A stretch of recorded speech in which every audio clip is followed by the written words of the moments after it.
আসসালামু আলাইকুম। পাঠ করছি প্রথম আলো কর্তৃক প্রকাশিত অথেন্টিক সংবাদ। রাষ্ট্রপতির সঙ্গে সাক্ষাৎ, লুটপাট হামলা বন্ধে উদ্যোগ নেওয়ার আহ্বান আন্দালিবের।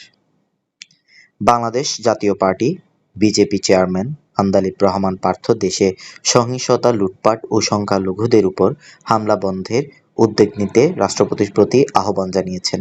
গতকাল বুধবার বঙ্গভবনে রাষ্ট্রপতি মোহাম্মদ শাহাবুদ্দিনের সঙ্গে সাক্ষাৎ শেষে তিনি সাংবাদিকদের কথা বলেন। আন্দালিব রহমান বলেন, ডক্টর মোহাম্মদ ইউনূস অন্তর্বর্তীকালীন সরকারের প্রধান হবেন, এটি সর্বসম্মত। তিনি বলেন, চলমান সহিংসতা অবশ্যই বন্ধ করতে হবে। এই মুহূর্তে যেহেতু রাষ্ট্রপতি অভিভাবক, অন্য সময়ের চেয়ে এখন রাষ্ট্রপতির দায়িত্ব অনেক বেশি। মারামারি, লুটপাট বন্ধ করতে হবে। সংখ্যালঘুদের উপর যে নির্যাতন নিপীড়ন হচ্ছে তা বন্ধ করতে হবে। পুলিশ প্রসঙ্গে আন্দালিব বলেন, সব পুলিশ সদস্য খারাপ নন, সবাই দলীয় নন। পুলিশকে তার দায়িত্ব